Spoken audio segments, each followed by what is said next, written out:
धन्यवाद और बधाई देना चाहता हूं। ये चुनाव 2024 का चुनाव और इस जगह पर दिखाई दे रहा है कि ऐतिहासिक वोटों से दानिश अली जीत करके जा रहे हैं। इधर पहले चरण का चुनाव हमने आपने सबने देखा और मैंने हर कार्यक्रम में हर सभा में ये कहा कि इस बार पश्चिम की हवा जो चलेगी वो भारतीय जनता पार्टी का न केवल उत्तर प्रदेश बल्कि देश में सफाया करेगी। और कल ही जनता ने भारतीय जनता पार्टी को पहले चरण में ही पलट दिया। जो लोग कहते थे कि उनकी फिल्म चल नहीं रही है, मैं उन्हें बताना चाहता हूं, पहले दिन ही पहला शो भारतीय जनता पार्टी का फ्लॉप रहा।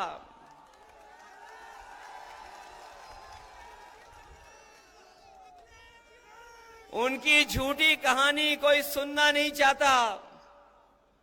उनके घिसे पिटे डायलॉग अब जनता के बीच में चल नहीं रहे। उनकी सब खिड़कियां खाली हैं, कोई उत्साह नहीं दिखाई दे रहा है।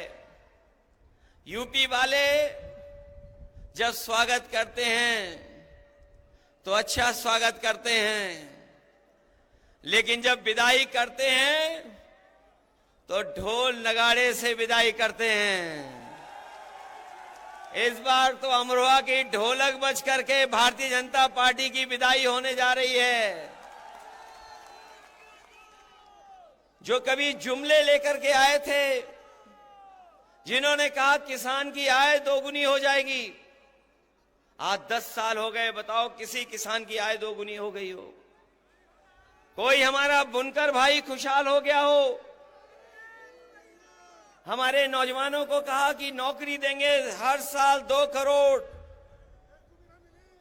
बताओ बेरोजगारी इस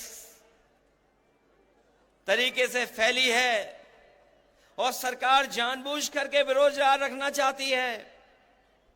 अभी जितनी भी सरकार में परीक्षाएं हुई हैं, सब पेपर लीक हो गए।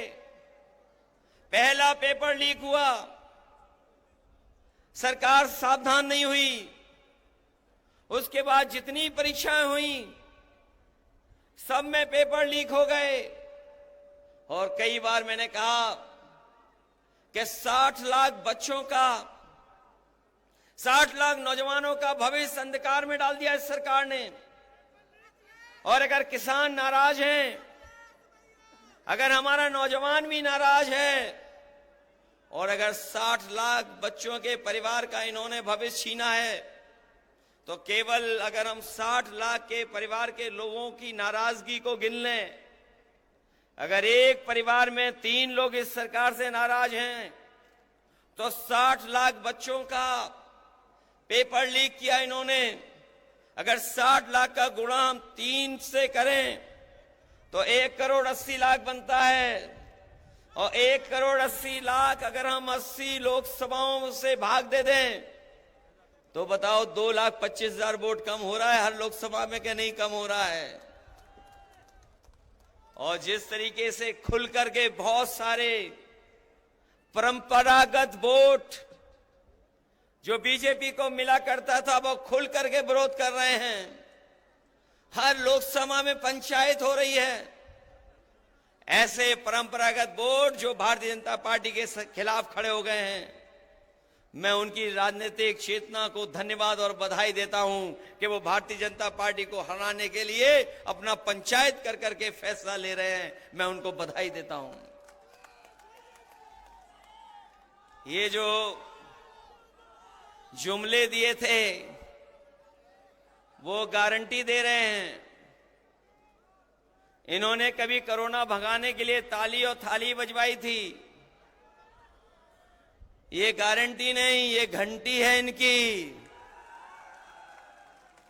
हमें इनकी गारंटी नहीं चाहिए। हमें बाबा साहब भीमराव अम्बेडकर जी ने जो संविधान में हमें गारंटी दी है, वो संविधान की गारंटी चाहिए। और वो संविधान की गारंटी आपको अधिकार दिलाएगी। संविधान की गारंटी हमें आपको सम्मान दिलाएगी। इसलिए 2024 का चुनाव हमारे आपके भविष्य का तो है ही है, लेकिन आने वाली पीढ़ी के भविष्य का भी चुनाव है। इसलिए आने वाली पीढ़ी के भविष्य के लिए और बाबा साहब भीमराव अम्बेडकर जी का संविधान बचाने के लिए और अपने वोट के एक अधिकार को बचाने के लिए आप लोग सब मिलकर के दानिश अली को जिताने का काम करना, इनकी मदद करने का काम करना। बताओ, मदद करेंगे आप लोग? दानिश अली जी को मदद कर करके लोकसभा में भेजोगे? हमारे विधायक ये कह रहे थे, महबूब अली जी ने बहुत काम किया है, सड़कें बनवाई, पुल बनवाए, फ्लाईओवर बनवाए, एम्बुलेंस चलवाई, पुलिस के लिए गाड़ी चलवाई, सरकार में बहुत काम हुए हैं, सड़कें बनी और ये स्टेडियम भी बना। काम में कोई मुकाबला नहीं है। लेकिन अगर यहां के लोग ठान लेंगे तो पहले बहुत वोटों से जिताया था, बहुत वोटों से जिताया था। यही विधानसभा अगर मन बना लेगी तो 1 लाख वोट से जिता करके भेजेगी। हमारे मंत्री जी थोड़ी कंजूसी करते हैं, इन्हें कंजूसी छोड़ देनी चाहिए। इसलिए साथियों, हम आपसे विशेष समय पर अपील करने आए हैं। ये गठबंधन जो बना है, यहां एक एक बैठे नौजवान बुजुर्ग चाहते थे गठबंधन बने। कोई कहता था खुल करके, कोई दिली दिल सोचता था कि गठबंधन हो जाए।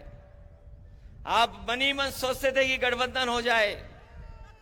हम लोगों ने बड़े मन से गठबंधन किया है। इसलिए मैं अपने सभी साथियों से कह रहा हूं कि गठबंधन का प्रत्याशी ऐतिहासिक वोट से जीत करके जाए। जो सवाल महंगाई का है, बेरोजगारी का है, वो आपके सामने है और बहुत सारी तकलीफ परेशानियां हैं। उत्तर प्रदेश और दिल्ली की सरकार ने मिलकर के उत्तर प्रदेश के साथ भेदभाव किया है और इस भेदभाव को मिटाने के लिए और अपने मान सम्मान के लिए और संविधान बचाने के लिए आप लोग वोट कर देना। और दानिश अली जी को, जो कांग्रेस के प्रत्याशी हैं, इनके चुनाव चिन्ह हाथ पर एक एक वोट दे करके इन्हें लोकसभा में भेज देना।